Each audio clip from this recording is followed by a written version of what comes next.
morning once more. My name is Victor. I'm the Managing Director of IFA Council. Our focus is supporting startups and MSMEs in Kenya through evidence-based research that supports policy discourses. We also do quite a bit of research that supports entrepreneur support organizations in terms of designing and deploying programs towards the same stakeholders. So we've had great conversations since Monday. We had two Director Generals who opened the session for us, Professor Nura from the Kenya School of Government, as well as Brigadier Hilary Kipkosgei from the Kenya Space Agency. And again, we've been able to curate, as Innovate Kenya, conversations that are aimed at two main goals. Number one is being able to support both national as well as county governments in terms of achieving their mandates. Again, underpinned on the strategic plans, which is the medium-term plan 4 across national government, as well as the county integrated development plans. So we're very practical, we're very pragmatic in terms of the approach that we've taken, and we've been able to curate different speakers who can be able to not only speak on issues, but also be able to get solutions. I think I've kept on saying that I don't want to be a complainer, I don't want to be in a team that is always complaining, but we want to be able to craft solutions that can be able to move a country forward. A second goal is, of course, to be able to create economic opportunities for young people. Of course, we have the usual statistics that is floated around, that we have over 1 million young graduates who are entering the labor market. So if you look at it, it's not 10. I mean, every other day we are getting CVs. I want my son to be employed, I want my daughter to be employed. I mean, the opportunities are scarce, and they are a bit scarce. So we also want to be able to explore, even as we're supporting government, is then how can we be able to harness and use this opportunity to ensure that our young people are the ones who are producing for government. It's a very difficult task. I mean, it's a reality that we're facing, but I think it's something that it's worth pursuing, and it's something that we can be able to achieve and move the needle.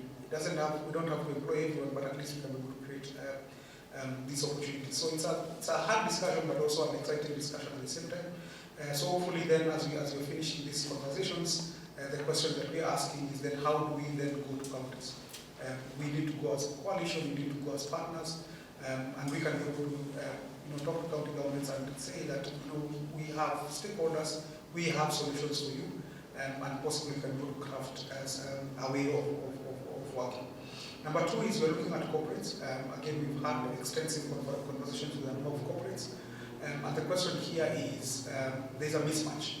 Okay, so we have a lot of techies, we have a lot of entrepreneurs who are doing stuff, but then who are they doing it for?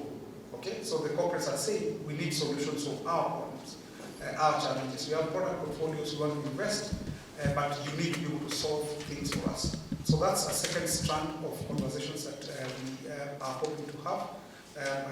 We are currently having that as well as moving forward.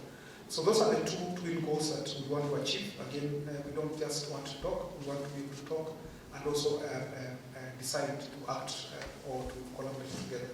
So yeah, so this session again is just focused on sustainability and climate change. Again, what we did is we mirrored the tracks with either government ministries, and of course you can see the government representative represented in every session. So depending on the sector, we were able to call either national government ministry directors or technical people, or even county government either directors or chief officers. So again, the design is to have intimate conversations, is to have in-depth conversations rather than just talking for the sake of it. And again, of course, we're able to record and we can be able to take the conversation forward. So thank you so much and for making the time. I mean, all of us are quite busy and it's well understood. So the rains have not helped a bit. We have had a number of either delegates or speakers saying they couldn't make it, again because of challenges of rain. But either way, we move on. We just say whoever is there, we start the conversation. With that said, I think I'm going to introduce Mr. Oga.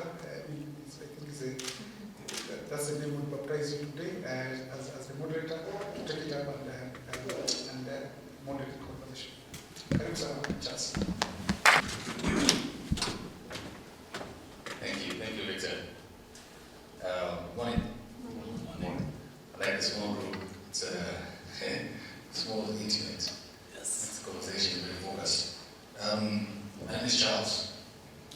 Again, I'm going to be the moderator for today. I have three of my panelists here. I'm going to try and curate a good conversation on tech and sustainability for this morning. My first panelist on the left is David. David Ogibe is the founder and CEO of SotiHub. How many of you know SotiHub? SotiHub is a tech hub, tech incubation hub in Mombasa. He flew this morning for this conversation. Karibu David. Next one is Mbidi. Mbidi is the CEO of the We Center. We Center is Kenya's leading, if not only, we call it electronic e-waste, the e-waste recycling and management center. Is there any other? There are many waste recycling, but the e-waste is very rare. And they're doing more than just recycling. They're also now going into mining, isn't it? So you tell us more about that. Karibu Sabiti. And then we have Thomas. Thomas is Deputy Director in the Ministry of Environment. Karibu Thomas. You also tell us more about the work that you do. The work that you do in the ministry. The session for today is to look at how we can leverage tech. How we can leverage tech for sustainability. So we'll look at tech from different perspectives. From the waste management perspective to blue economy, to public services and policy perspective. And I'm going to try and have conversations around different ways in which Kenya can leverage on tech to drive growth and create sustainability. But to start us off, I'll give each panelist a minute to introduce themselves and where you are and how tech comes into the work that you do. Also, we thoughts. Good morning. It's my pleasure to be here with you. My name is Thomas Kalenten Lelekwiti. I'm a Deputy Director in charge of climate change adaptation in the Ministry of Environment, Climate Change and Forestry. And today I've been invited to speak about technology, innovation, and climate change. Because I work at the Directorate, Climate Change Directorate in the Ministry. And technology plays a core role in climate change mitigation, which is basically looking at what causes climate change, looking at the sources of the greenhouse gases, and the sinks that we need to move already existing greenhouse gases in the atmosphere, and in adaptation, which is how we cope with the climate change impacts. And technology is really key in these two main response measures for us to adequately address issues of climate change. I think I can stop there, then we can continue the discussion maybe in more detail. Thank you. Thank you, Charles. My name is David Ogibe, Director for SotiHub. I was glad I saw a few hands raised when you asked anyone who is SotiHub. Yeah, so we are based in Mombasa. We deal with blue economy and climate. So we basically have a business incubation hub. If you know, I have same model over the last maybe 8 years. I think we work with close to 1,000 startups and SMEs, and so that's what we do on a day-to-day basis. So pleasure to be here in kind of chilly Nairobi for us. We don't wear these kind of coats in Mombasa, so I'm glad. So asante.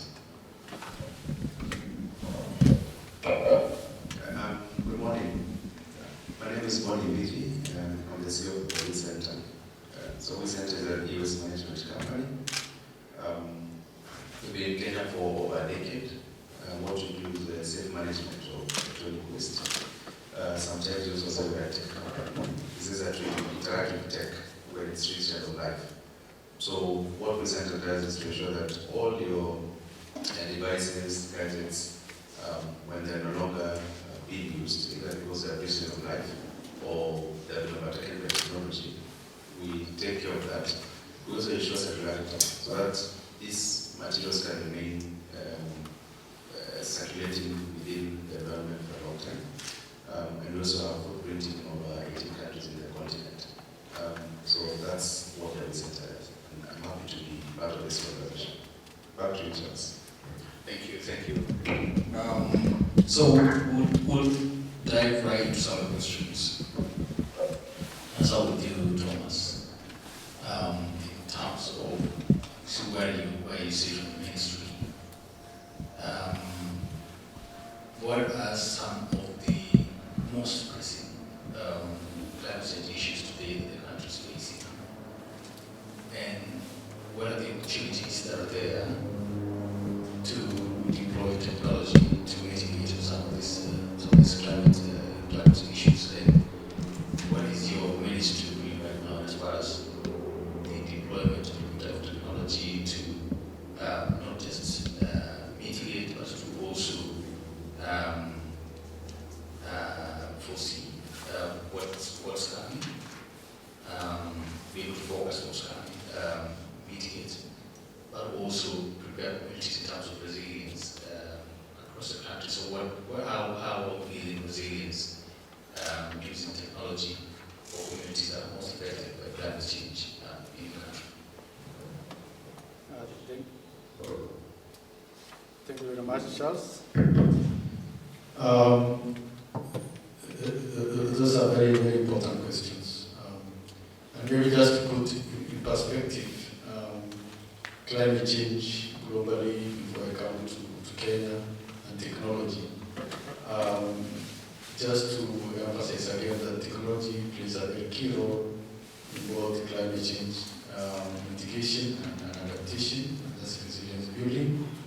If you look at the global level, we have the United Nations Framework Convention on Climate Change, and the convention, which is the main global policy instrument driving climate change, right from Article 4, Para 1, and Article 4, Para 5, really gives a lot of emphasis for the need for technology in responding to climate change, and also underscores the need for technology development, technology transfer, especially from developed to developing countries, to help the developing countries cope with the impacts of climate change and also reduce emissions. Also, we come to Kyoto Protocol, which is a very important instrument under the convention. We have Article 10 also giving emphasis on technology and technology transfer in addressing climate change. Under the Paris Agreement, also we have Article 10 purely on technology. And coming to Kenya, because we are signatories to this global instruments, policy instruments, we are supposed to really leverage on technology to build resilience and reduce emissions. And I'll be modeling this discussion around the role of technology and innovation in addressing the two main response measures of adaptation for climate change. This is mitigation and adaptation. So if you look at issues of addressing the source of the greenhouse gases, which are the drivers of climate change, there is a lot of innovation and technology around that.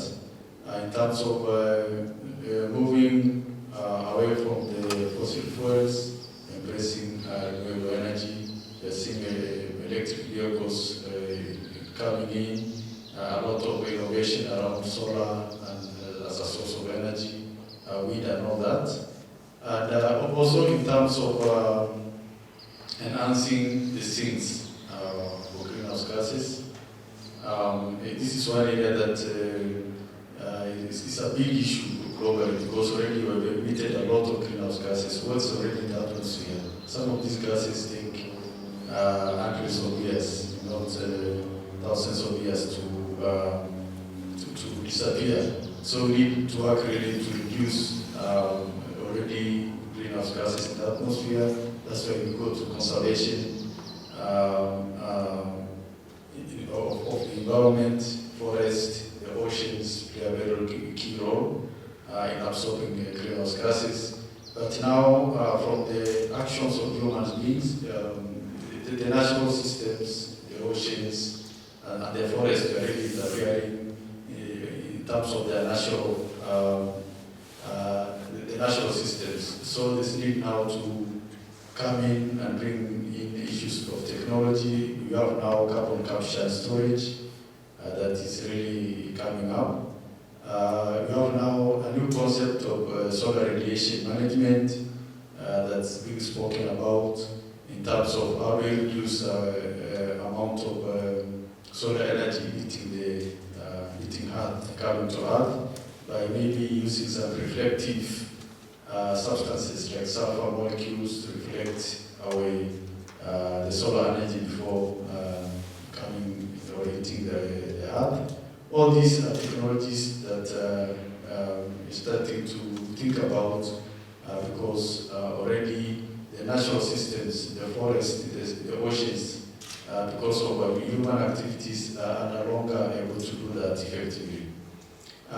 In terms of adaptation, we are seeing us moving and adopting new innovations and technology to make us better cope with the impacts of climate change. And all these are actually sector-specific. In agriculture, there are technologies coming up, like technologies that are more efficient in water use, with the droughts and pollution of water bodies.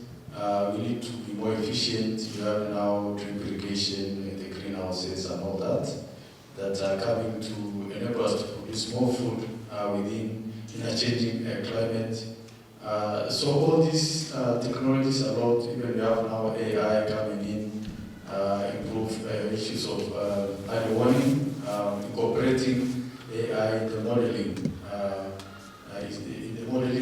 to forecast or have future scenarios of climate is really critical. And you can agree with me that even KMD has improved a lot in terms of providing more accurate information for early action and preparedness.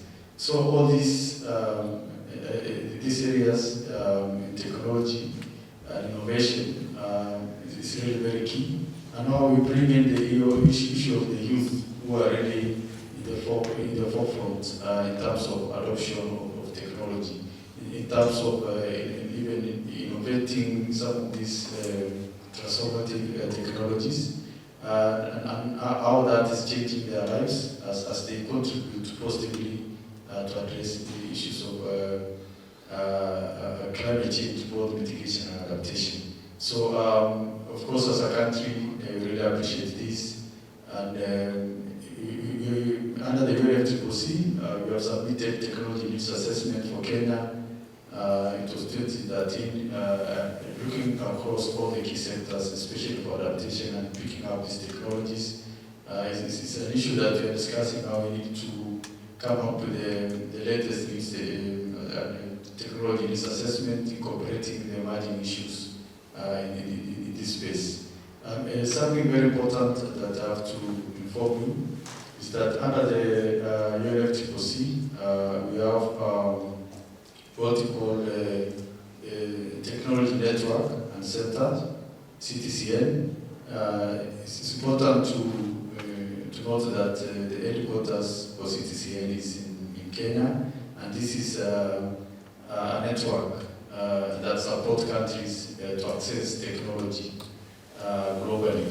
And And we have KIRDI, Kenya Industrial Research Institute, is the national designated entity for CTCL.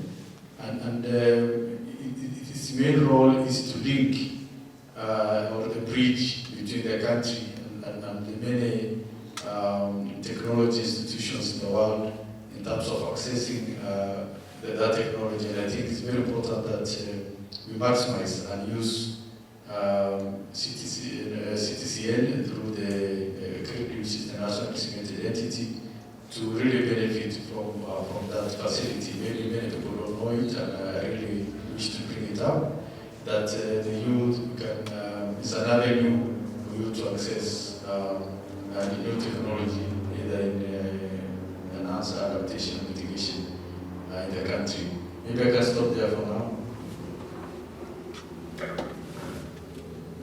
Thank you very much. Thank you very much, Thomas, for those very clear and elaborate discussions. As I pass it on to David, I think one of the things we wondering about, I'll come back to it, is how the government can incentivize a lot more participation by the private sector into investments around tech for sustainability, tech for climate change, tech for resilience, and what kind of incentives would the government put to private sector players to crowd in that space and be able to bring it to a level where it becomes sustainable and scalable. My friend David from Mombasa, whenever we see guys from the water bodies with the whole blue economy, think about blue economy. Yeah. But for some reason, the population is not able to connect technology and blue economy. We think about blue economy, about fishing, and this kind of stuff.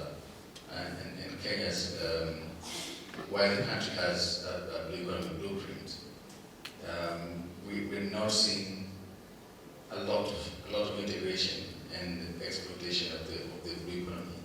We're still not quite there yet.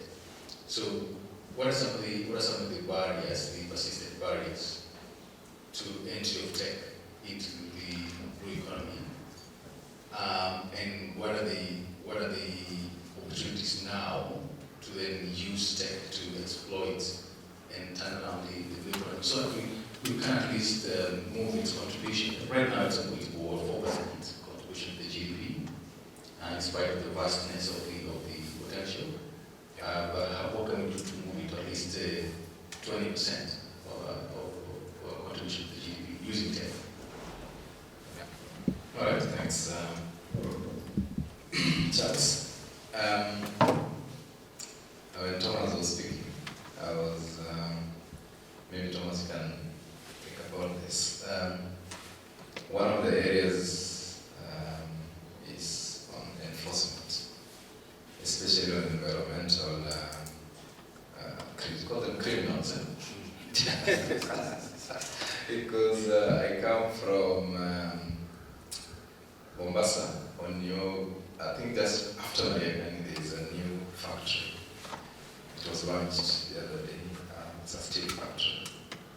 But you see the smoke, the amount of smoke it emits. And this is across board, I think. I've lost count how many times we've launched Nairobi River Commission. I think almost every president is always launching it. And so, is there an opportunity maybe for tech, or is this an ethical issue? Maybe NEMA is involved. I say this because in December I was in Mumbai, and you wake up in the morning and you cannot see the sun in the sky. At night you cannot see the sky, you cannot see the stars. And then I realized some of these three things we take for granted. And why you don't see it is because of the amount of air pollution. The factories, the tuk-tuks, the construction work, and the air quality is just damaged completely. And I was like, we can't allow this to happen to Kenya. But anyway, that was your That's just for a concerned panelist.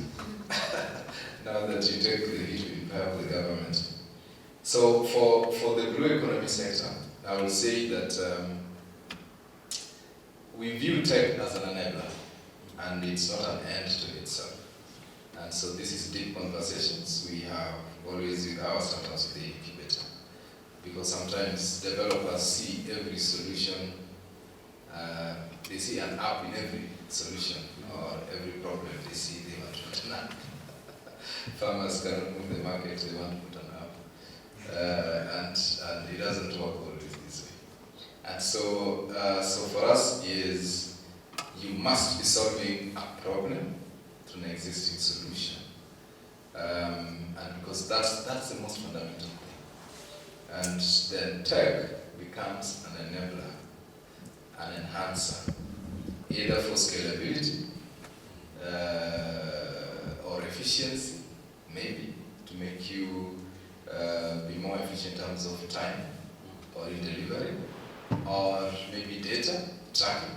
You need to be able to capture real-time data, but also data for business decisions and stuff. And so we look at it in that generalistic view, and so that tech becomes like a support for you, so that you can be able to, either launch quickly or be successful in the marketplace. Having said that, we have good examples, for example, in our incubator space. For example, there is one startup known as Baustack. I think perhaps they also cooperate with you. So they are a waste management company. As you see, our governments and the counties and the urban areas are struggling with solid waste, whether both solid and liquid waste. Problem everywhere. When I was coming through, I passed by Langata Road and through Adams Arcade, and you could see the dumping that happens just between Adams and Goldford. It's a big problem, and it's of course an opportunity for innovators and startups. So this kind of innovator in Mombasa, so they link households through an app, but also USSD, so that the technology there is for the households to notify them when their garbage is due for collection, and then they pay you especially for the plastic side. So there is incentive for you to segregate it and to be picked.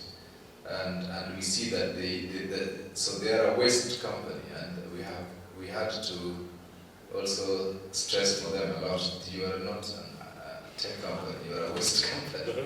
Yeah, so waste manage this is where your business model is, this is where you will succeed.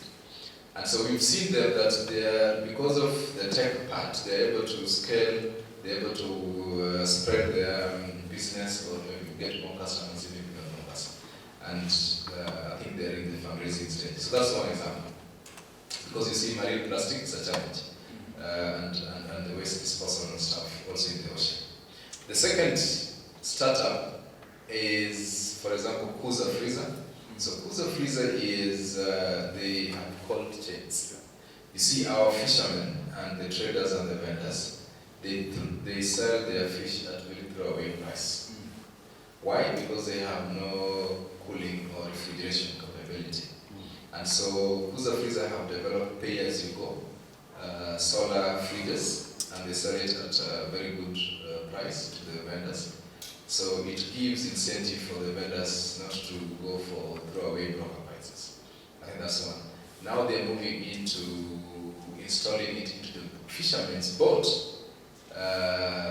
so that when they make the catch, they don't need to rush to the shoreline to sell the fish. So they can stay longer, it means more catch. And so that's where the solution is coming out. So I think those are just two examples that I got cite. But we see that technology is also strong at the blue economy stage. It may not be as advanced level, let's say, as it is in climate side or at fintech side, but we see quite an adoption. The typical challenges we see for tech is always the cost of the initial cost. Those are always maybe the barriers of entry, so the cost. But number two is, as a startup or as a founder, you need to look at your users, your clientele. Are they able to, like the example I gave, where you want to have a solution for market farmers in rural area, and you want to use an app. First of all, they are 6 years plus. There's no problem with that. But the challenge is that in most cases they're rural based, so they're using feature phones, so it's the compatibility will be a problem.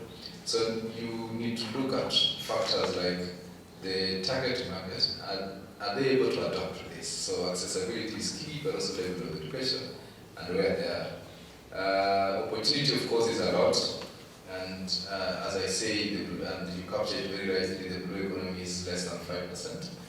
For us to go to the next level, so when you invest in technology, it means that you're more efficient, you can collect enough data. So it means to me that you can grow quickly. You create more jobs, more income, and that kind of helps to scale the sector.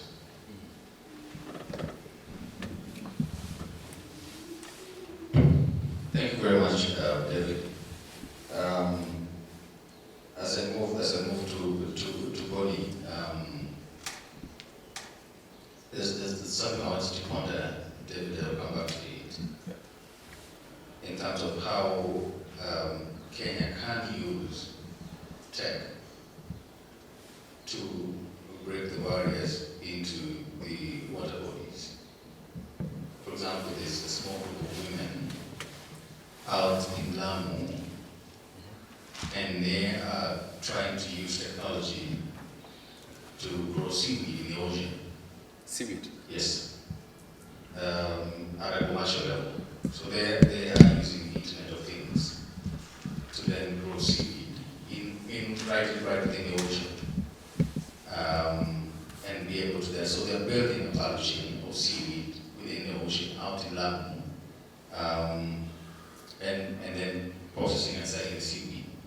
This is something that women haven't been doing in the past, because women have been venturing into the waters. The idea of venturing into the waters has been a male idea.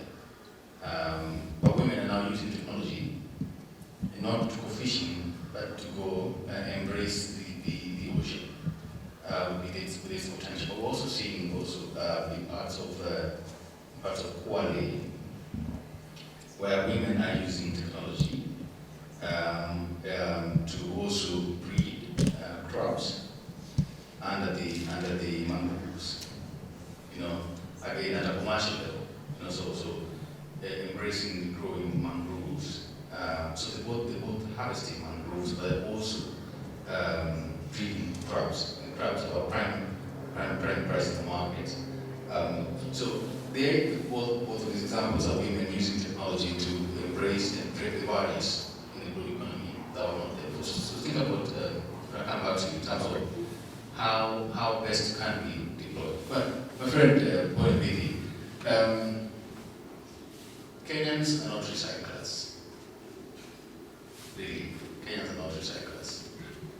We are a country where in everything that we produce, we are facing between 40 to 50% post-harvest losses. We do not know how to reuse. People who do not know, whether it's at the household, whether it's at the farm, we do not know how to reuse. So that's a big challenge, because we cannot talk about sustainability if, as growing up, people do not know how to reuse. Even in a household, if you go to the household, the fridges, there's food after food that were eaten a couple of days back. No one wants to eat it, isn't it? No one wants to make fish samosa from leftover fish, or fish sandwich. We don't want to make beans samosa, isn't it? Or bean sandwich from leftover beans. Yeah. We'd rather throw it away. So we're not a country of people who recycle. We don't recycle food. We don't recycle stuff. If a trophy is torn, we don't think that we can cut one piece from the old one, join to this one, and have a nice fashionable trouser, but we'd rather throw it away, isn't it? No, but the young people now have the rugged. Yeah, those we were imported. They actually do it. We were imported rugged stuff, isn't it? But we know what to recycle our old ones. We'd rather throw away our old ones, isn't it? It goes all the way to electronics and everything else. You know, what would it take? What would it take to bring a national behavior change on recycling, reuse? Don't throw it away. Reuse it. You know, and when you can reuse it, repurpose it. You know, and when you can't repurpose it, what else do you do? But how do you bring in the R's into a national psyche? Let's start with that one. Interesting. Thanks, Charles. So this is a very interesting conversation. Even before we talk about Kenyans, it's the entire globe. And in fact, when I look at it, I think Kenyans and Africans, we went circular before even the Europeans.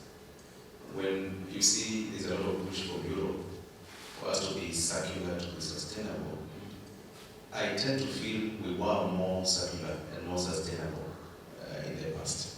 If you look at your grandmother and our grandparents, I don't think there was that kind of wastage. If it is food, it will be eaten for whatever number of days until it is finished. If it cannot be eaten by human beings, it will either find another way of going back to the ecosystem. If you look at clothing, textile, you put kirakas and whatever it is we are doing. Right now, and I was in the US the other day, and it was there. I remember a child telling the parent that, Mom, my tablet, my iPad is broken. So the mother asked, so what do you do? We need to go to Apple Store, buy a new one. Yeah. Now, so that tells you, this is a child, so that tells you the concept of reuse, repurpose, repair is not there globally. Now, again, if you look at the amount of resources that are extracted from the earth globally, that keeps on growing. And when you go into the actual waste or the actual recycling or proper management, you'll find it at 1%. I'll give you an example. Electronic waste globally, we are generating 62 million tons of e-waste globally.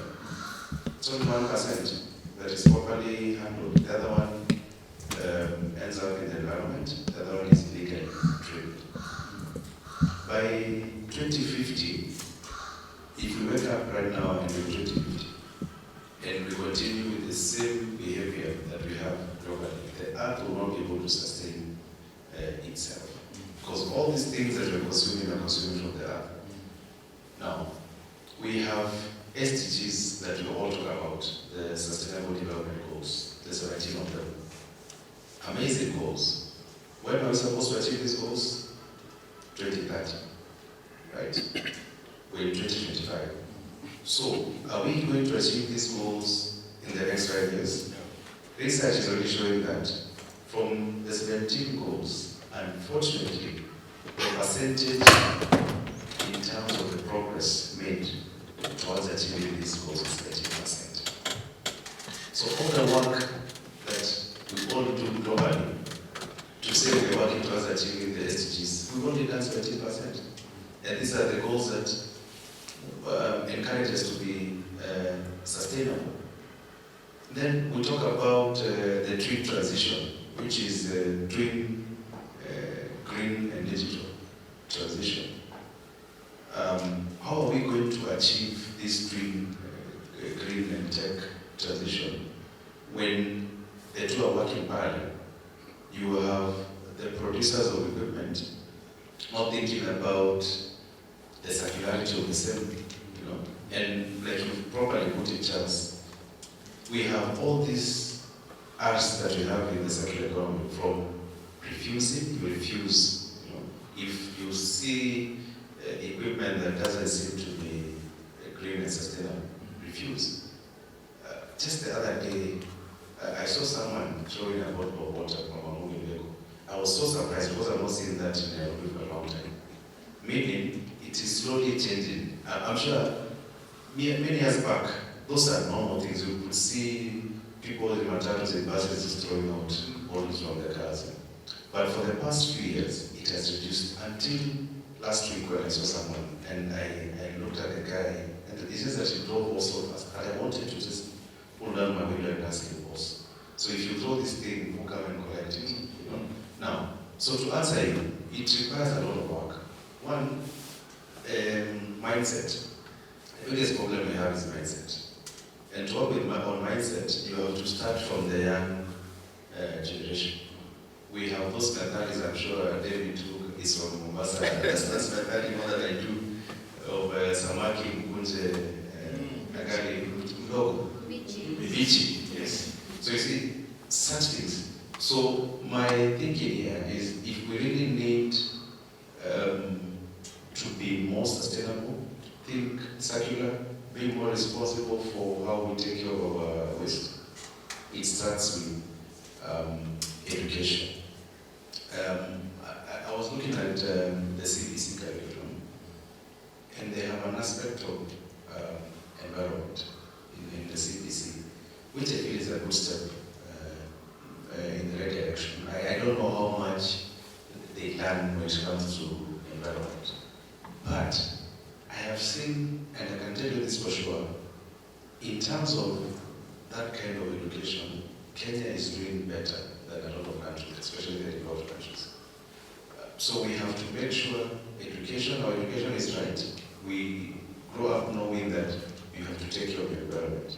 It is not the responsibility of government to take care of the environment.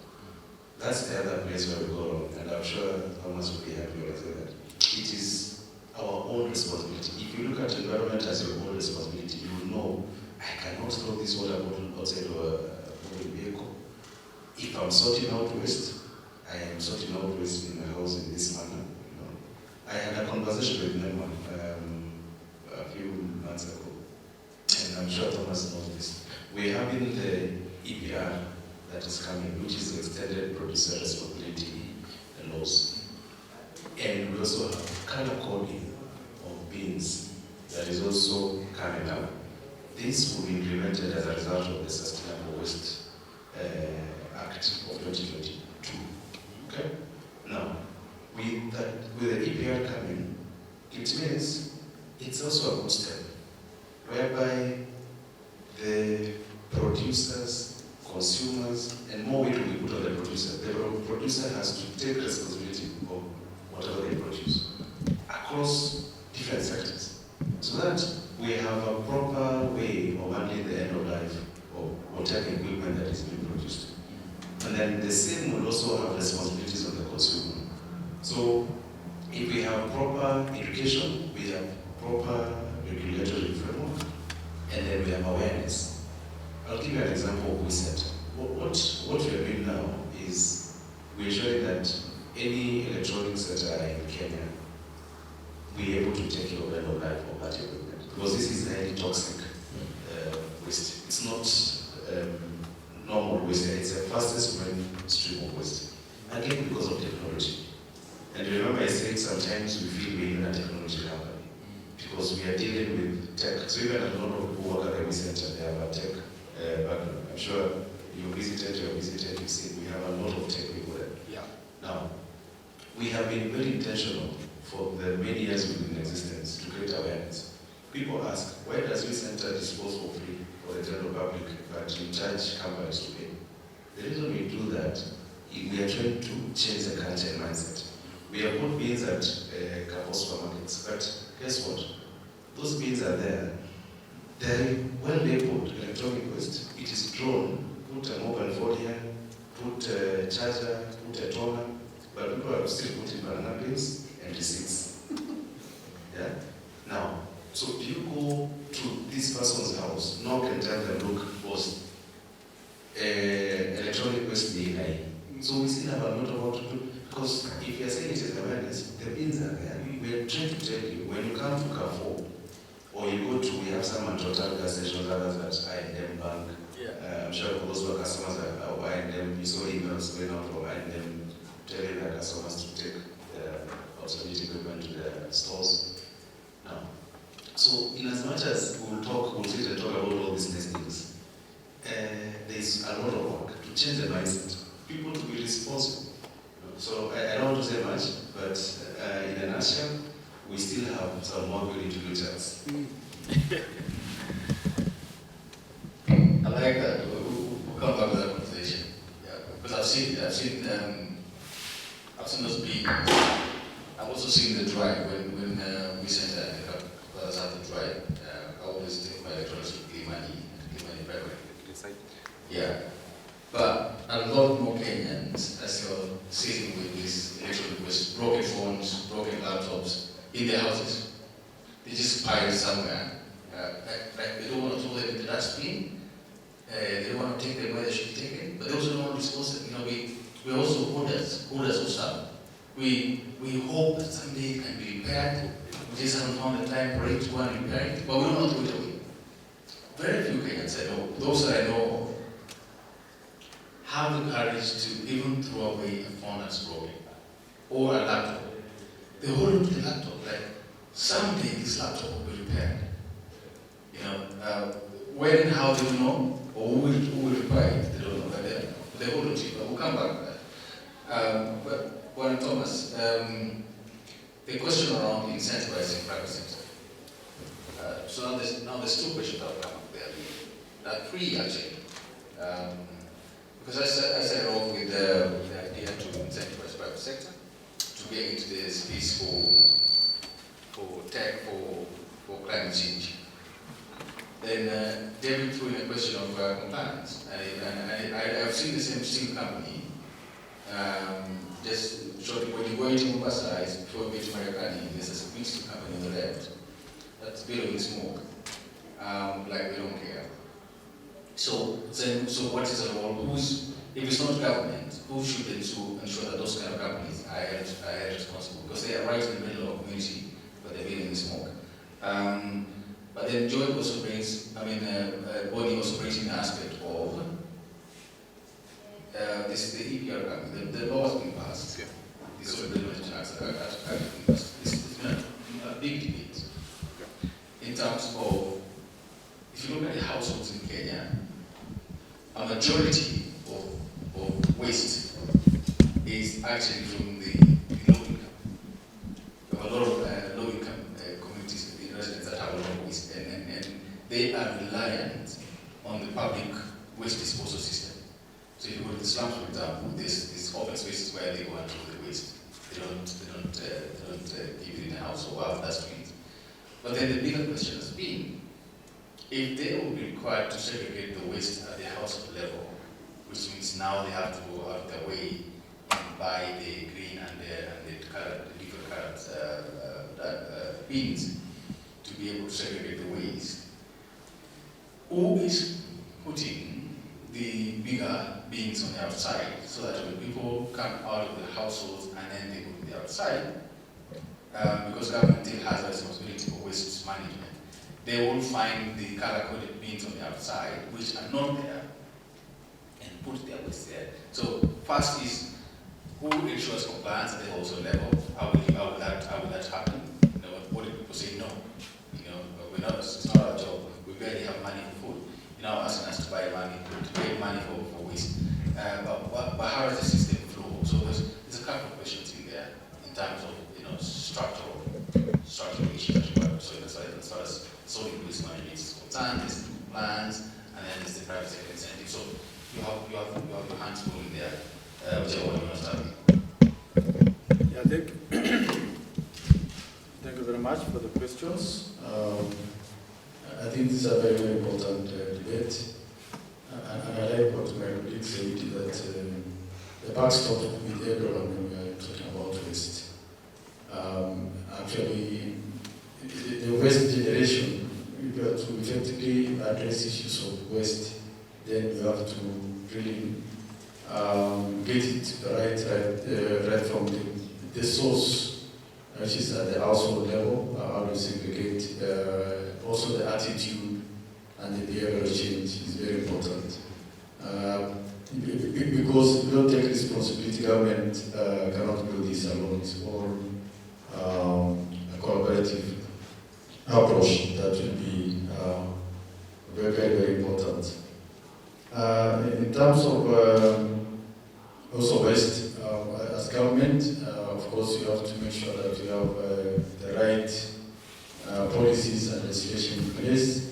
And the challenge has always been implementation. But you have to have the right policies first and legislation. And we have the Solid Waste Management Act of 2022, which is the first in the country, really to address issues of waste in a very comprehensive manner. It brought the issues of circularity, where now we really see how to reduce how much is going to the dump site, how do you segregate the waste, and you see the waste as also a resource, because we can get a lot of resources or money from waste, because organic waste can be made into manure, recyclable waste can be recycled and of course prolong the life of that raw material, and also what cannot be recycled can be incinerated to generate energy, and these things are already happening in the world. It's just that we need to adopt and not reinvent the wheel. We just domesticate and make it usable within our context. Of course, NEMA is an authority charged on issues of waste, but also let us remember that waste is an evolved system, function, and that counties play a very key role in waste management. And when you talk of waste segregation, of course you have to also have the big bins, and I'm sure counties are taking note of this, because you cannot separate inside the household, and you cannot be separated when you now collect all this together. And the issues of the private sector actually plays a very, very key role, because you see we're going to do even the value addition of waste to do recycling, or when manure manufacturing, we find that actually there are private sector entities that go and do that. And in terms of extended producer responsibility, that the ministry have been engaging private sector, is one way that we will really will play a key role in handling issues of waste. Like now the plastic bottles in front of us, if this can be taken back to the producer and is going to reuse it, which is a very, very important concept, or very recycle it. So all these are really efforts that require everyone to come, or all hands on deck in terms of undertaking their specific responsibilities to address waste. I have to be very sincere that it's not be easy, because targeting the mindset and behavioral change is not something that you'll achieve in an instant. And I like the idea of incorporating children early enough, so that as they grow, they'll behave differently from how we behaved ourselves in terms of handling waste. So it requires that you have a multifaceted approach, bringing all stakeholders on board for us to really effectively address issues of waste, both at the national and the county level. Yeah, maybe I can stop there for now. Yeah.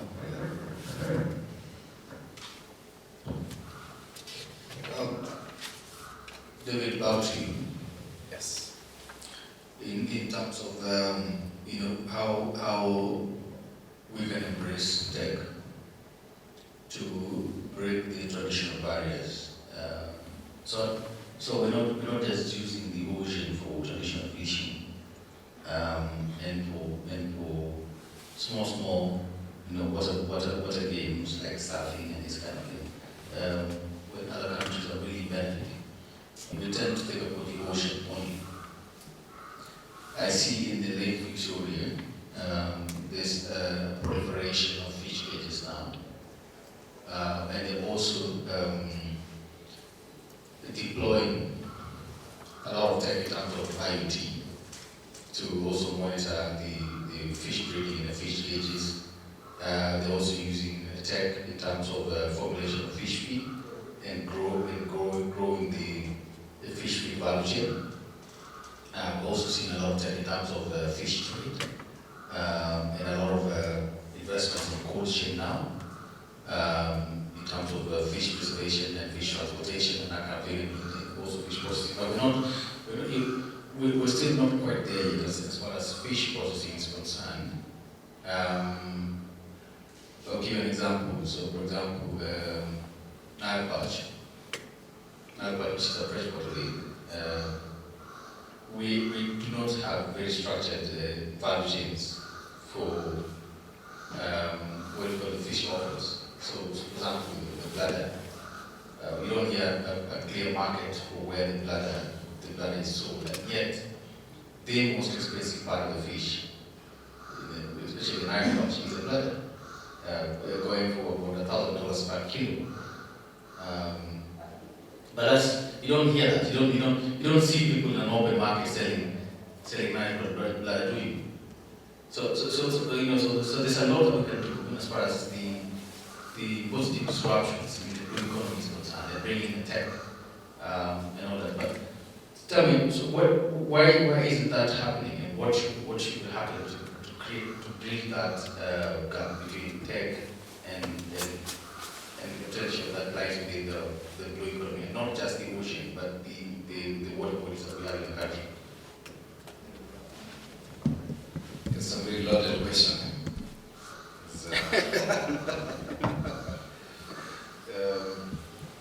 So if I start with the bladder, my own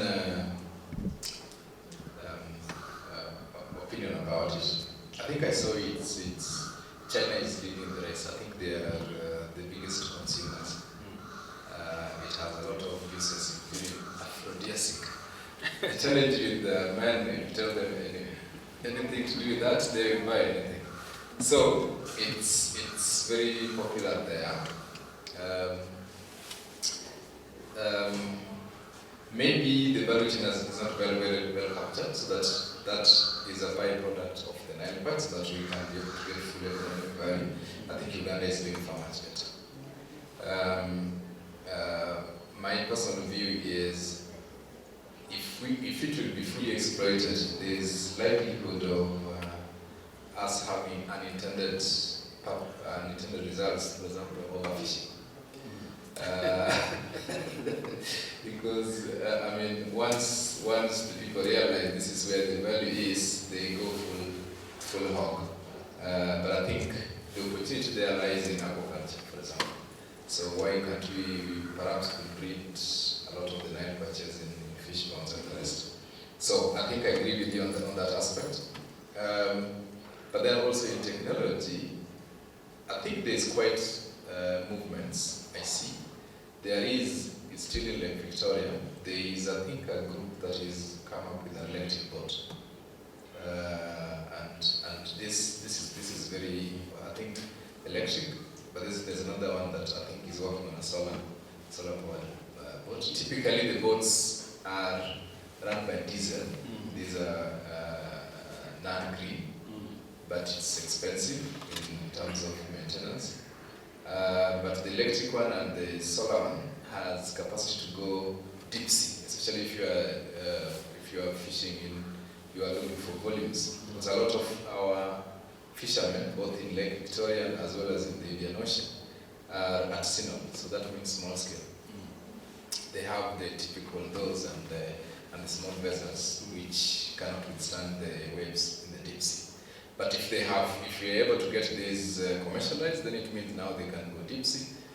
Now, if you look at the other way around, a lot of these fish resources is utilized by foreigners. Why? They have the deep sea vessels which can fish in the tunas and the rest. So I think there's an opportunity there. Opportunity in tidal energy, to turn that into energy, in the processing, in the IoT. I think you rightly captured that you can be able to use through artificial intelligence. If let's say in a fish pond, to tell the farmer when to feed, the temperature of the water, the humidity, all the parameters. And we see challenge actually in Lake Victoria. Every year, I think the latest one was in Busi, where there was a farmer that lost fish stock almost worth 50 million shillings. Why? Because the water quality changed, but they had no way to predict. Then Chemfree comes much later, when it's really a sad situation. Last year again we had a similar problem. So these are opportunities where technology actually could be deployed so that we can have informed farmers, precision agriculture. They can predict. It helps them to bring the efficiency that I talked about in my earlier statement. But perhaps maybe we need to ask ourselves, Charles, why is blue economy lagging behind? I have been in this ecosystem also for a very long time, during the startup ecosystem. If you look at the funding matrix, Africa, we attract close to 2.3, last year I think 2.3 billion. 30% of that money actually comes to Kenya. In fact, for every $3 raised by startups in Africa, one is coming to Kenya. I don't know how many of you are business founders here.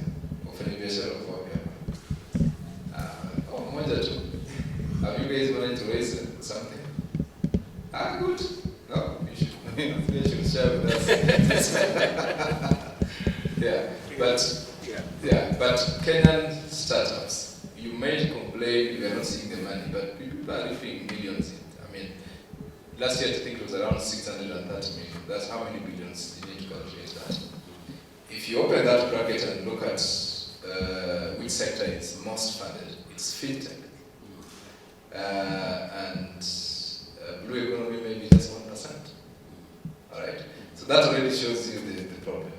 That is least funded sector. It follows that also in terms of infrastructure-wise development, because for a sector to develop, there need to be a supporting environment.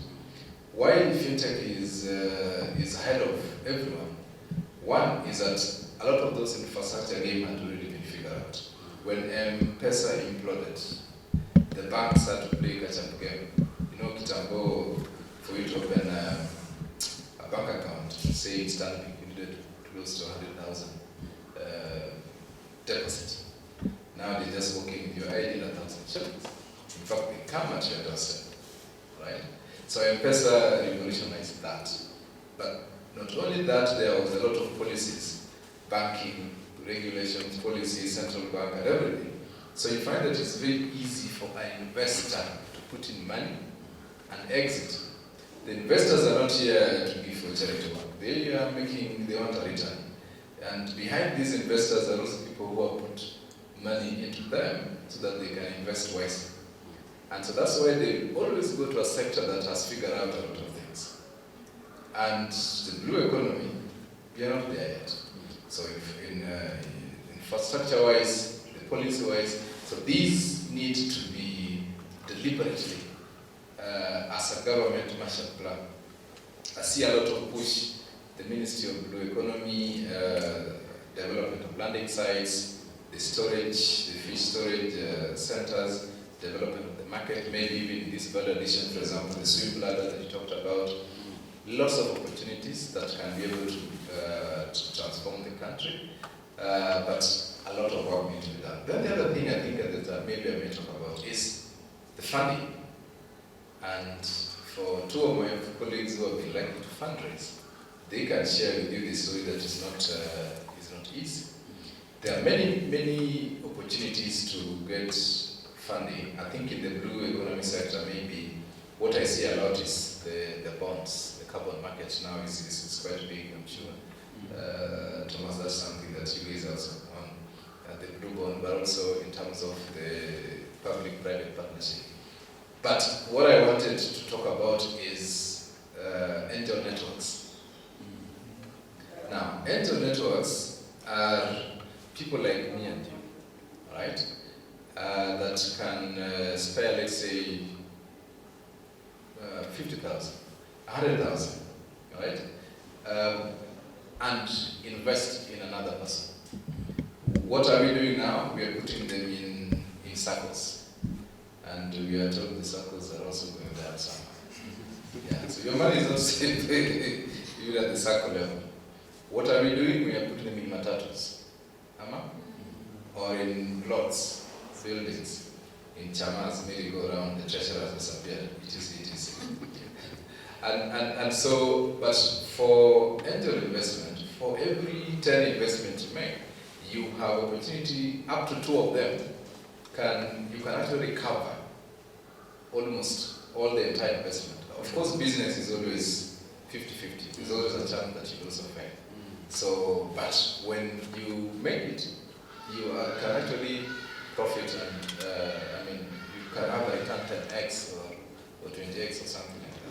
So I think angel investment is a new game. I belong to African Business Angel Network, which is a continental body, and we are trying to encourage a lot of us Africans to start investing on our own, because the Mzungu money always comes a lot of strings attached. The other day, now USA, we are talking, it's also not there anymore, so not guaranteed. And so it's kind of a wake-up call also. What is it that we can be able to mobilize? But in summary, I think the key point I was saying is the technology is there, but the blue economy is in those early stages. We know what needs to be done, where we need to go, but these kind of situations need to be fixed. Yeah. Thank you very much, David. We'll come back to the question of the angel investor. I think that's a very good idea, isn't it? Just to be able to mobilize local resources, so that we actually put to practice this idea of globalization.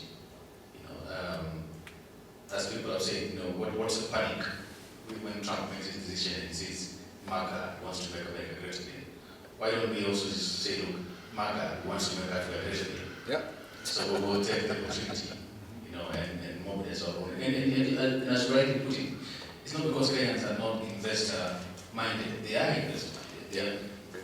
Kenyans are always looking for places to put their money. If it's not in the circles, in the money market, in investment, they're showing matatus, land. Kenyans are crazy about buying land and property and apartments. They're always looking for someone to put the money.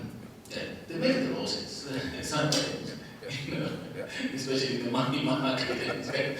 But and government knows that Kenyans have money. So government's biggest borrowing is domestic. Always looking for going to borrow from Kenyans. So what if Kenyans turn it around, isn't it? I think, don't try. We'll come back to it. Okay. Yeah, come back to it. I think when we sit on the investment, I want to take that to body. Because Kenyans like to make money. So how would Kenyans be incentivized to make money from the household waste? What will it take? What does it require to get every Kenyan, whether it's through announcements of KBC in this kind of thing, it's not a million chapatis, but announcements of on credible media to tell Kenyans. So if you look around your household, whether it's food or non-food waste, it has money. And here's how you make money from it. So for example, if it's water bottles, you tell them, look, there are purchasing centers all around you. If you have your water bottles and they make a kilo, you make 30 shillings.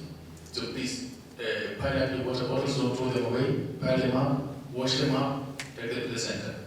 And you have these centers established along the estates, and people go there and you bring in your water bottles, you get your money back, you get your money out. Or if it's food waste, and you sort your food waste, and you say, my food waste, we bought a kilos in it. So you bring there and somebody buys their food waste from you, pays you per kilo, goes and makes their compost waste or compost manure and that kind of thing. What will it take to get the country to that level? Thank you, Charles. And I think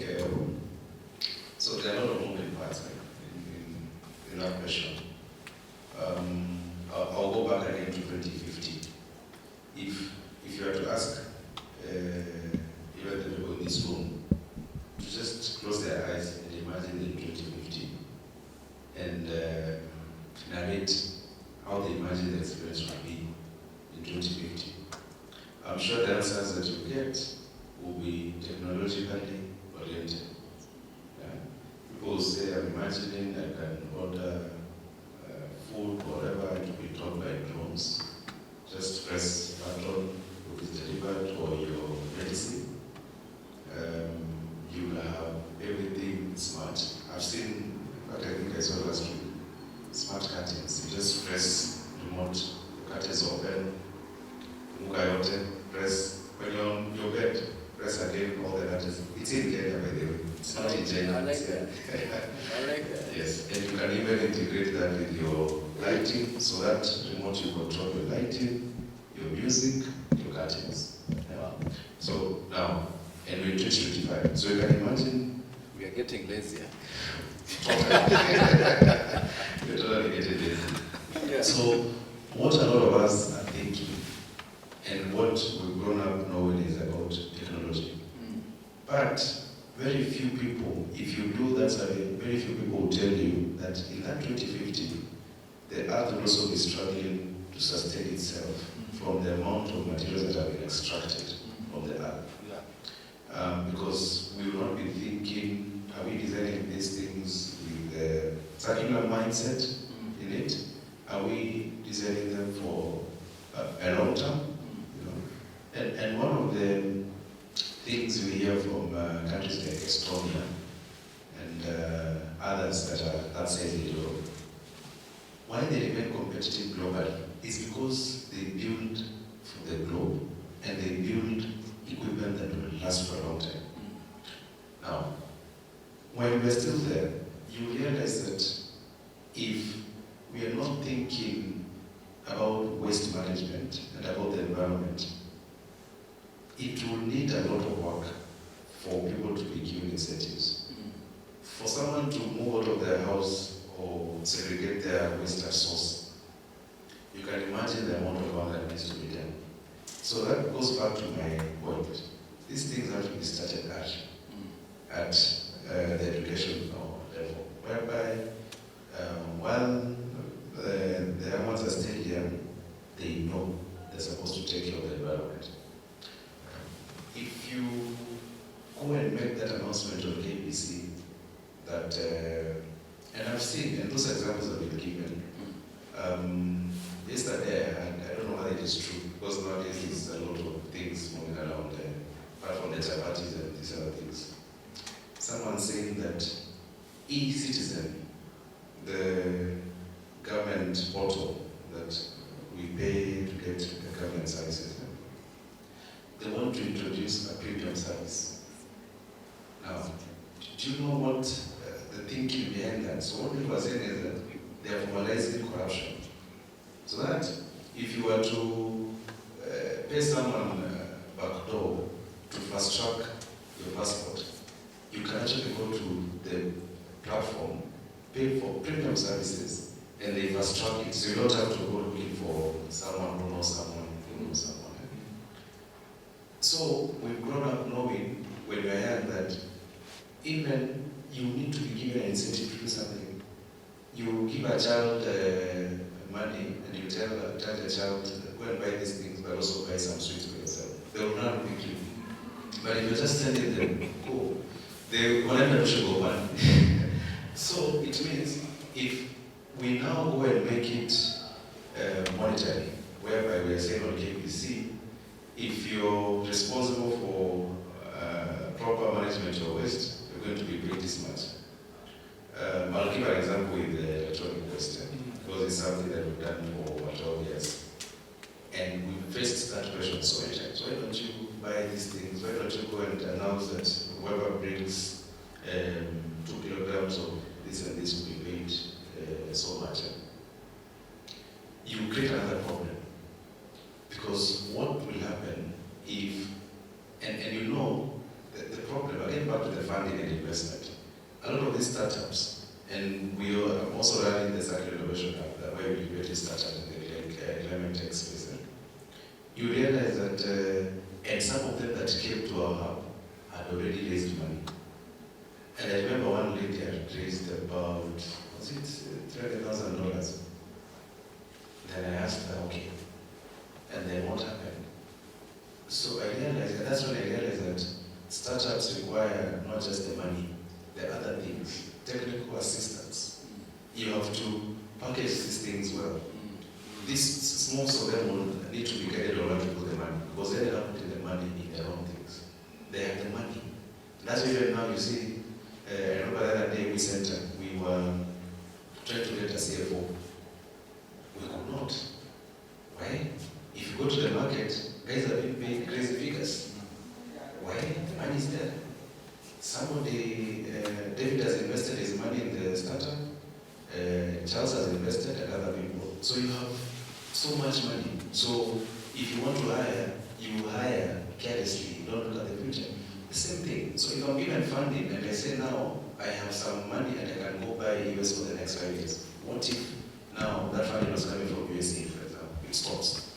Will anybody responsibly take care of the waste? They'll say, see, we're used to getting paid.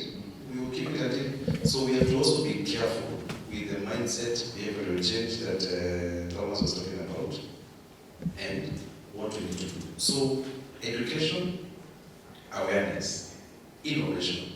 So this is where again now technology and green transition cannot be separated. So you need technology here to be able to act as an enabler for people to now get incentive. And one of the things we piloted is using AI to be able to predict when somebody can dispose their waste. Then when we dispose, we are building smart bins using AI. So these smart bins, they will be able to calculate the amount of kilograms that you disposed. And then those kilograms can be equated to certain points, the carbon points. Then those points, you can redeem them and maybe shop, but not give you cash and tell you bring this thing, take cash, because you change, you bring another problem, societal problem. So there are a lot of those moving parts, but for me, education, awareness, innovation, technology, those four, and of course the people being the regulatory framework has to make sense. It has to be something that people can relate with. And then it becomes a bit easier for people to want to dispose whatever waste, be it textile, food waste, or whatever.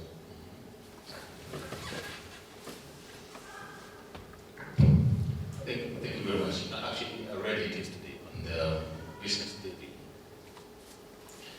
about the e-citizen thing. It was in the dailies, yeah, and it scared me. No, it totally scared me because it's something that is in the pipeline. So it was in the dailies, in the business daily, that the e-citizen is going to introduce a section for fast tracking services. You pay, you get it fast track. That is the end of society. Because then now, so people who have money are the ones who don't get the services. Yes. People who do not have pay, if we told wewe laini ya kawaida sio. Hii laini ya kawaida hapa, this is for fast track. Yeah. You know, kwa ndege kuna fast class. Hata SGR. Oh, come on. What are you?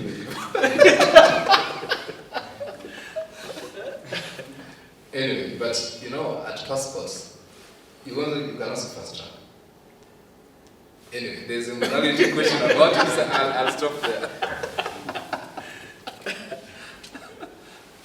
I'd like to open it up to the audience. If you have questions for the panelists, please. I'm a marketer, and just from what I experience at home, I always see this problem with my neighbors, and sometimes it hurts me so much that you find this running tap, and I'm able to tap in a run. You call them, you ask her, hey, what are you doing? And say, I keep the level, I'm doing use how.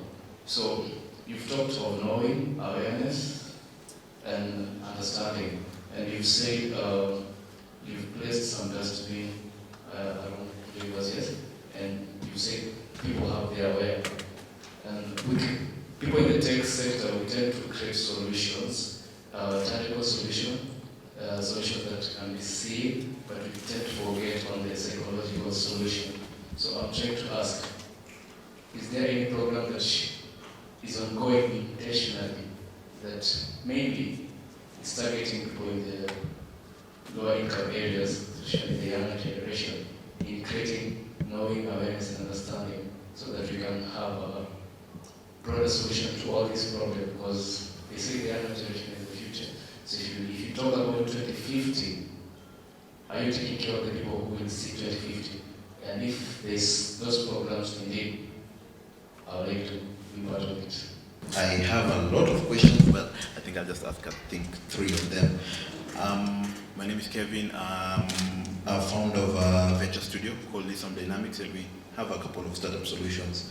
And some of the questions will also be just because I've been, it will be addressing some of them. Number one is the EV adoption bottlenecks and breakthroughs, because one of the problems we were observing even during the Green Conference last month was EV adoption is increasing. It's very beautiful, but we came to the question of who will be servicing these EVs. Like right now we have mechanics for our engines, but the mechanics for our EVs, most of them are being tied up to the company. So that's why we came up with a different solution called Make Mkononi, but that's different. So we would like to hear now from the ministry directly, and any other person who has stakeholder who has engaged with that side of the what are the EV bottlenecks and the EV breakthrough and the breakthroughs, apart from what we've seen, because I believe right now we're able to see the electric bikes, but I believe that behind the scenes things that we are not privy to, that you people know about. The second one is which is the most problematic greenhouse gas? I have a feeling it will be tied to the first question, but I would like just to hear from you. What's the most problematic greenhouse gas, and how are you addressing it? And the last one is now touching on I'm also a software developer, so it's also touching on software devs, where we create an app, and for the farmer who is using a feature phone, is what are the techniques that you have applied, especially the EV waste side and on the hub side, since you've interacted with the startups, and also with the government interaction with the government and the private collaborations. Currently, Safaricom has been trying to push smartphones to other people who even don't have access. That's why we believe why M-Copper is really gaining traction. So that's like a unique strategy that has been making sense, which is like since you're a farmer, you have a feature phone, we are creating a way in which they enable you to have a smartphone. Are there other techniques or aspects that have worked? It doesn't have to be at the same success rate as the M-Copper, but along those lines, so that even when we are creating our tech solutions, or we are creating that application that is enabling farmers, we can create a physical infrastructure, but we say, let's say in 5 years we expect to create an app. But I think I'm really getting stuck on the smartphone side, but it can also be applied on the IoT side. We're preparing the normal cars, but we don't have the mechanics trained for the EVs. So, but as you also pointed about it, what can we learn from Ethiopia? You see, the Ethiopian government took a bold move to ban importation of non-EV vehicles.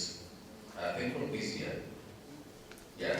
So they're only importing EVs, not non-EVs. It's a bold move because they were assuming that you start with that and then it disrupts the infrastructure, so that you then have to have the mechanics, you then have to have the electricity, you have to have the charging point, because you have no other option. What, on the other hand, other countries are doing is we wait until we have sufficient electricity to be able to power the EVs, sufficient infrastructure, and that just never happens. So what can we learn from Ethiopia in as far as disruptive policies can then catalyze uptake uptake of EVs. And then, Mr. Thomas, you have the question about the problematic GHGs and how we're tackling that. And then you tackle the questions of the blue economy. Okay? Right. Shall we?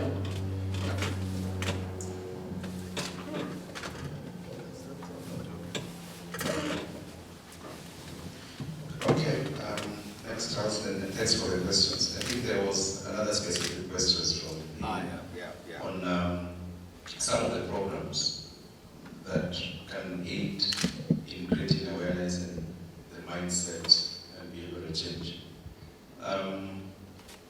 I'll speak for us as a company. So we have a couple of programs that we're running because we realize that we have to deal with the mindset issue.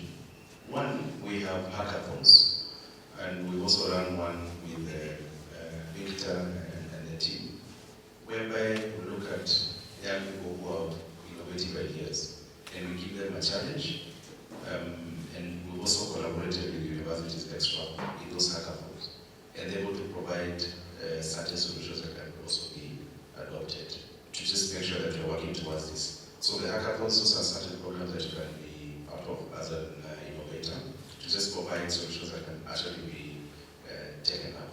The other program that we have is we have solar-powered mobile classrooms in the country that move from one county to another. I think currently we have 5 of them in the country. So the entire roof, it's a 40-foot shipping container, the entire roof has solar panels. It has batteries inside. It is equipped with computers and laptops and other technologies, and it's able to move from one community to another.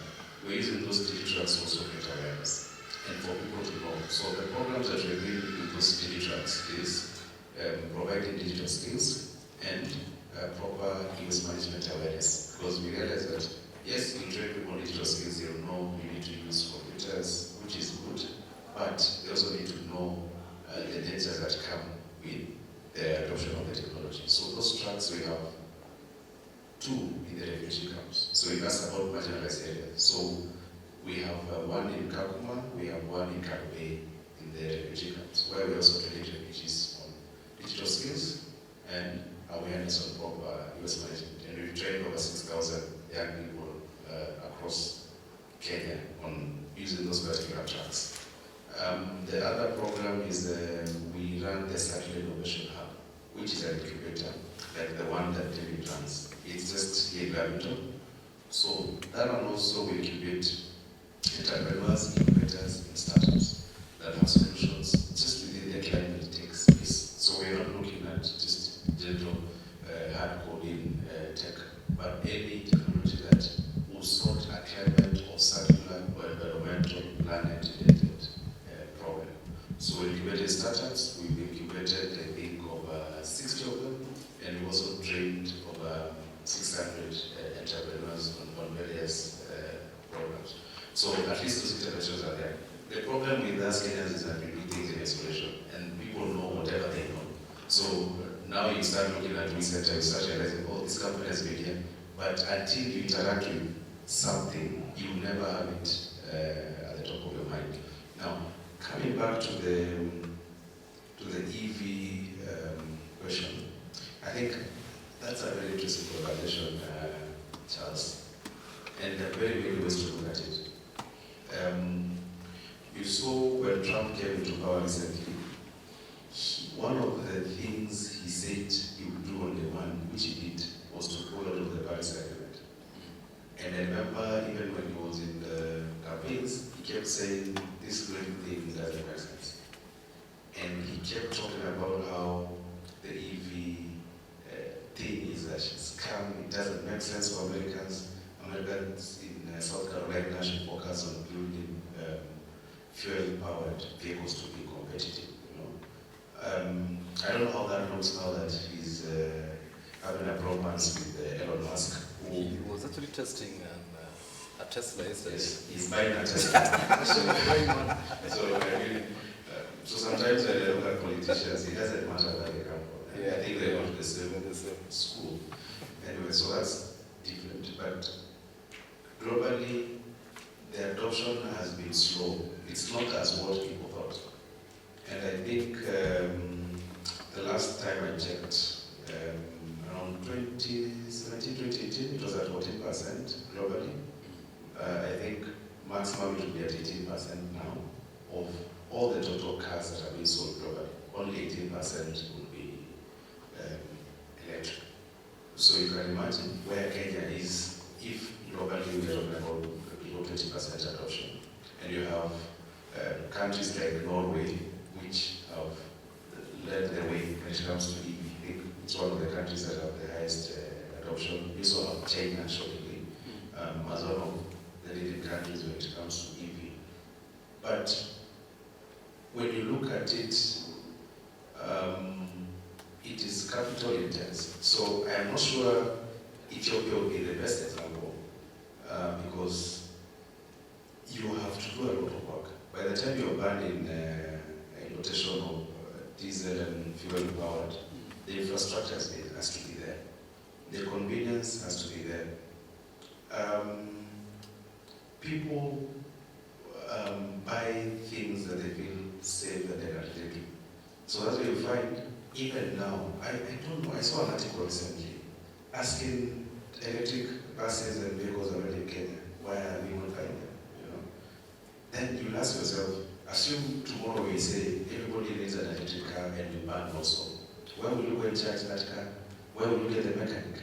So there needs to be a lot of work to be done. And the other bit, which again, very quickly people think about, is the end of life. I have seen images in other countries where you have a yard full of electric cars that are obsolete and nobody knows what to do with them. The age span of a lithium-ion battery is about 7 years. Okay? If you get it 9, 10, it's a bonus. In Africa and in Kenya, because of our climate, that lifespan is also short. I don't think there's anybody who is thinking that they need to build batteries that are built for the African market or the Ghanaian market. It's building batteries. So it means you end up with a problem where you have obsolete vehicles that nobody knows what to do with the end of life.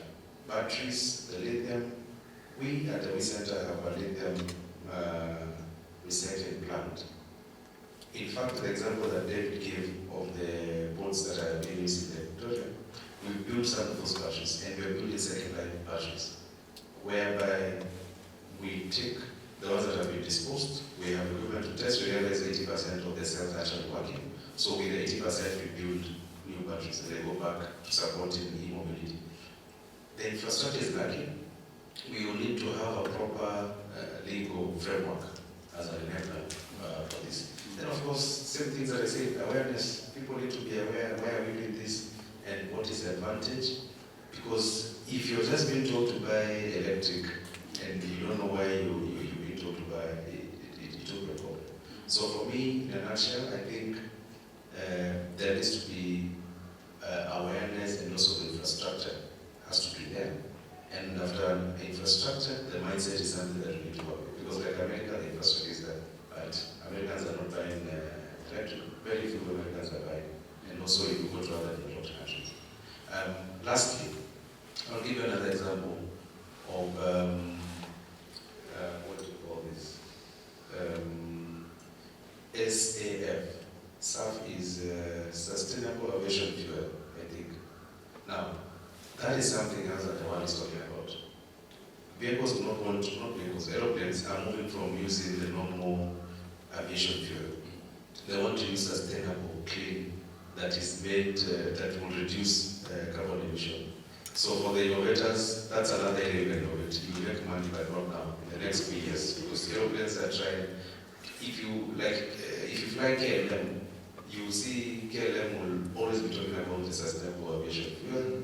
And KLM, and I don't know for KLM, but it is the airline that has adopted SAF more than any other airline in the world. But the funny thing is that it is only a very small percentage. I can't remember the percent, but it was a very small percent. It's below, I think it is between 2% or 1% to 8% of entire fleet of cable that is using that. And then they explained, the CEO was explaining why. And the reason is that they are buying close to almost all the SAF that is available in the world. They cannot get it. Yeah. So there are those conversations. So I think let's keep thinking about building solutions that work for the future generation, like he said, within 2050. Thank you. Yes, I think there's also the question of the emissions. And before I go there, maybe to supplement what my colleagues say, which are very, very great points, in terms of electric vehicles or adoption of electric vehicles. You mentioned some of the breakthroughs, and I just wanted to add, one driver for electric vehicles is emission reduction, because we want to move away from fossil fuel. We also have the issue of course, it's cheaper compared to using fuel, and we have seen most border shifting to electric batteries. Of course, the initial investment is very expensive because electric vehicle is more expensive. But if you have one and you have to incorporate the cost of running it, eventually it makes some business sense. Also the issue of grid skills. Yeah, of course now it's a challenge in terms of having mechanics. But I know young people, Kenyans, very soon, once you have enough vehicles, they'll quickly learn it. So it's an opportunity of learning a whole spectrum of grid skills in terms of moving to maintenance of the solar equipment that we are seeing everywhere, the wind power equipment, and of course the electric vehicle is opening our opportunity for grid skills and employment. And also we have the issue of also pollution that will reduce with EVs. So, but still, because you are very specific on the bottlenecks and the breakthroughs, maybe some of the bottlenecks, I know my colleague has mentioned the issue of e-waste, which should be a very, very big problem. Already we have a problem on how to handle it. We're going to generate a lot of e-waste. So as we get into EVs, we should start looking at the whole cycle, not only about having that vehicle there, but having in mind how are we going to address the complete cycle, including how to address the waste. Also, we are seeing some challenge in terms of the sourcing of the critical minerals for supporting EVs. Africa has a big opportunity because it supplies most of these minerals. But if you look at where these minerals, getting these minerals, there are issues of human rights, engagement of children in this, and now conflicts in Congo. It comes with those, also pollution in the rivers, because the way they harvest these rare minerals are not really very sustainable, especially in some parts of Africa. So it comes with all that. The big issue is also infrastructure. If you have your vehicle and want to go to Kisumu or maybe Rodwa, you have a charging facility, or you go and get stuck. So you have to make sure that as you introduce also we'll be addressing issues of right infrastructure to support it. Of course, is the energy cheap enough to support it? So we also have to look at the amount of electricity we're generating, and of course we need to support these many extra vehicles that we need to use it. And of course all this, and the biggest thing I have to mention on the EVs is always, or renewable energy in general, is the storage. Most renewable energy, you get it intermittently, the wind, the solar, and all that. So how you store that so that you use it when you need has always been a big issue. Coming up with the batteries that can capture and store a lot of this energy. I think it's one of the areas, and all these bottlenecks, I expect that the youth should be looking at them in terms of opportunities, because this is the areas that you can innovate and incubate and come up with solutions. And also, globally, under climate change, this is an area where is under discussion during the COPs. We have what we call just transition. As we move away from fossil fuels to renewable energy, of course, there are already people working in those industries. What will happen to them? We also have concept of stranded assets, all those assets that are already used in the fossil fuel value chain. What will happen when we move away? So it's a big discussion that to be taken forward. So in terms of the emissions, basically the main greenhouse gases, you have carbon dioxide, you have methane, you have nitrous oxide as the key greenhouse gases. But it depends on how potent they are in terms of capturing the heat and of course causing global warming. So you see that carbon dioxide is more abundant than methane and nitrous oxide.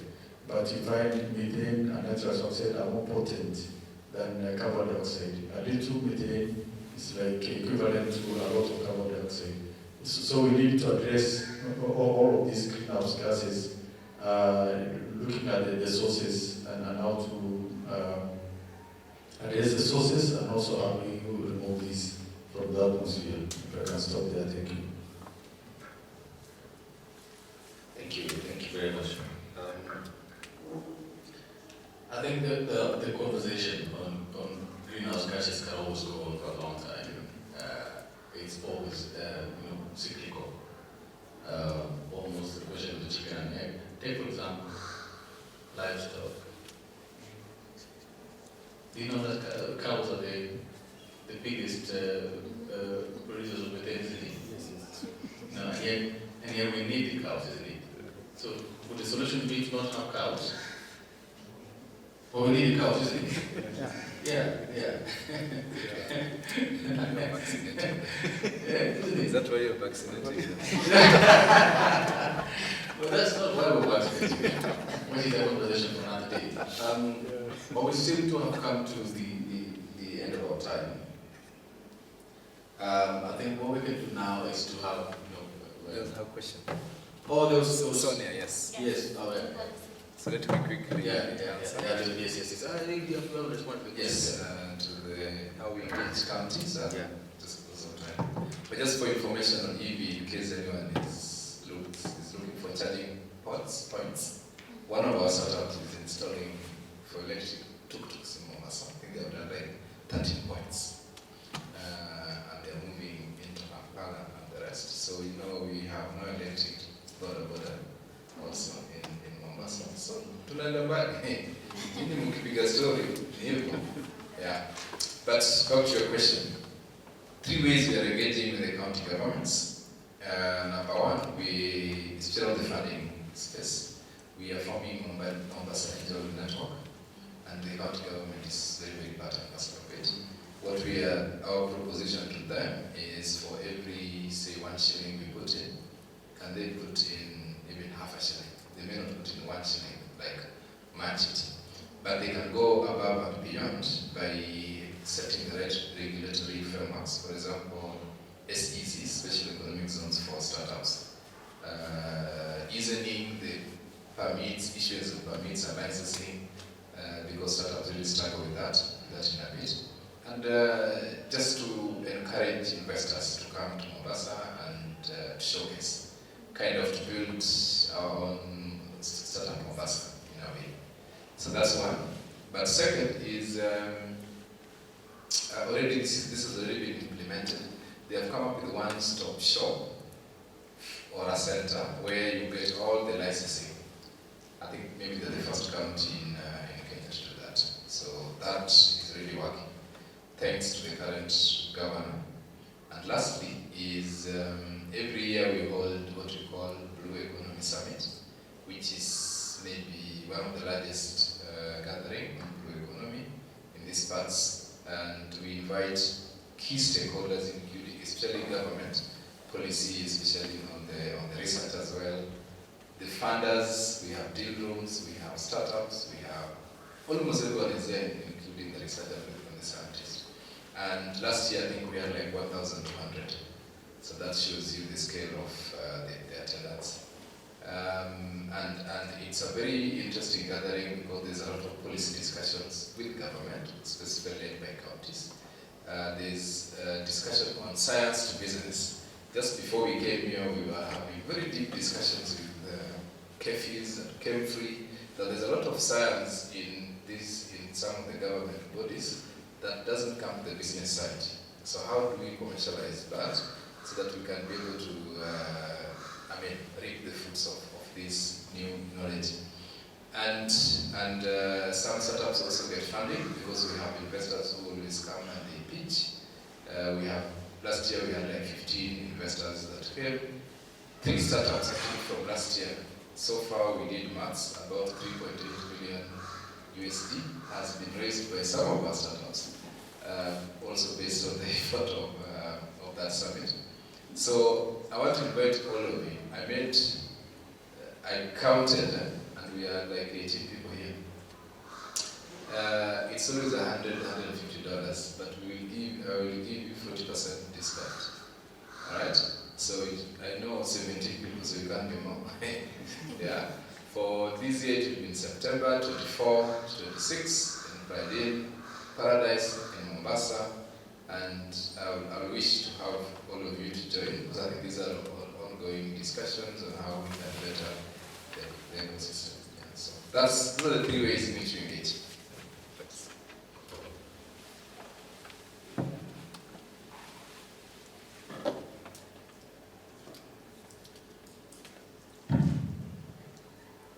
I don't want to have a main teach for some closely remarks, isn't it? Some final thoughts. Let's have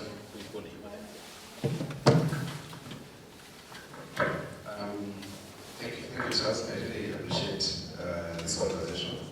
It's just good to, it starts from a conversation, and then from a conversation we can be able to think of what kind of ideas to move forward. I must say, when you look at, and I call them the twin, digital and green, we have to look at them equally with the same measure. And like we heard from the panelists, we always think about the technology. You know, the person who is doing the mining of the metals in maybe like in the Congo and in other African countries, and you've seen the kind of crime and immorality and injustices that happen in those mines. They're only thinking about the minerals. Okay? The person building the EV, for example, or the devices that we're using, they're only thinking about the product. Again, the consumer is also thinking about the product. So we also now need to look at what interventions are there to think about the environment and the planet. What will our actions do to the planet in the coming years? And you can hear what every speaker has said. And I like what David said about funding and investment in the blue economy. But it's not just in the blue economy, it's, I call it climate tech. And in just during COVID, I went out to fundraise when COVID was happening. And I think the reason we sent us fundraising at that time was we had the time to do the fundraising and to talk to investors because most of those meetings were happening virtually. So I spoke to so many investors, Charles, I think over 100 plus. I had a very organized data room. So the good thing is that even if I got no answer, I got a recommendation for the data room.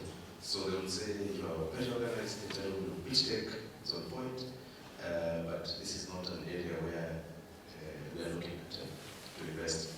So when David spoke about investments in blue economy, it's an entire climate tech space. Investors would be quickly persuaded to put their money in green tech because of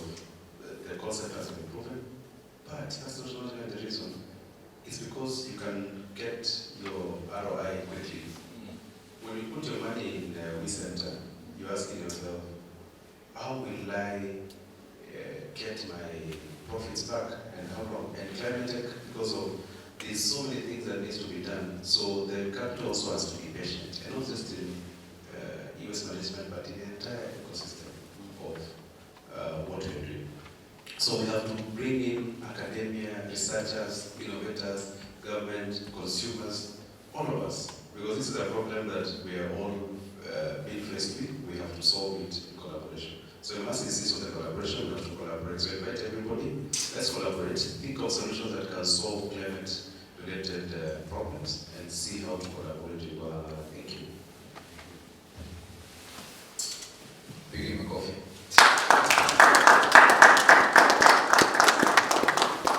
Yeah, I think it's a pleasure to be in a panel with you, Bonnie, Tom, and our Nigerian brother. You've done a good job. And to you, the audience, I mean, we will just be madmen if we don't have you guys showing us a bit of smiles like that. Then it gives us energy to think. My parting shot, I think, is usually to startups and those really building. There are two of you, but those who also dare to dream. I'm sure some of you have some ambitions. There is a lot of products we see being introduced in the market, but not very many are solutions. And if you are building a solution, I guarantee you, you will not struggle also with fundraising. Because a lot of people are at that lower stage or level, and there's a lot of competition, and there are few people who want to support early stage. But if your solution is strong, it means it has customers. And when you attract the first customers, call them early adopters, they don't just come back again. They will refer their friends, their families, repeat, right? So even your customer acquisition cost is going down. Otherwise, if you are not solving a problem, and that's the challenge that also we see in Kenya, is that some people raise a lot of money, but then 3-4 years down the line, they're going down, all right? So it's difficult to buy growth. You really have to figure out the business model, and that's really, really, really something a need in society. But I wish you all the best, and like I mentioned, hopefully we see each other soon in Mombasa. Thank you.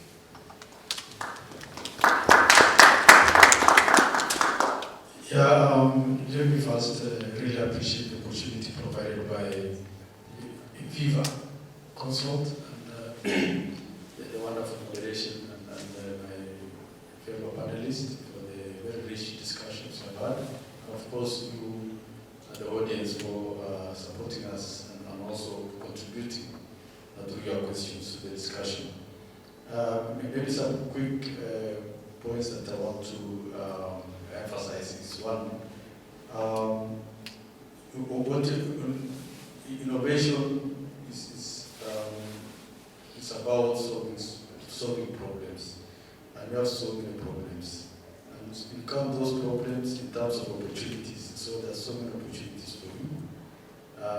Turning the problems into solutions, providing that into opportunities, especially for the youth who are tech savvy and who are employed.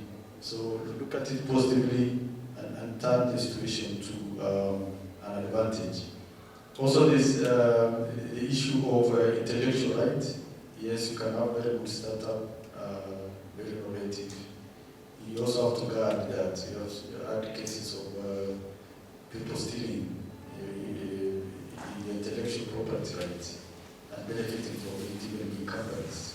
So always, as you do it, also think about how do you make sure that you patent that new knowledge so that you benefit from it. And I know my colleagues here are working already in those areas. We can also be supporting the youth to make sure that they also benefit from the innovations. Also, opportunities of green jobs. Okay, you think you have less skilled people for for electric vehicles. That's a part of the opportunity. You learn it now, so that when you have enough, you're already ahead of the rest.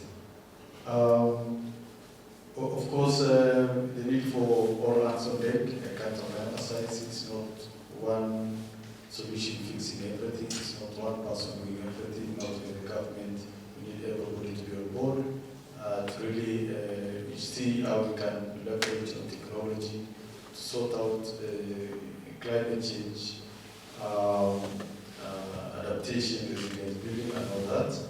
And of course, the government has created a lot of right policy environment that provides you an opportunity to, to benefit from this. We have the ICT ministry, I'm sure they engage the youth. SMSC also have dedicated government institutions to address all these problems. So I can stop there. Thank you very much. And let's put our hands together for you.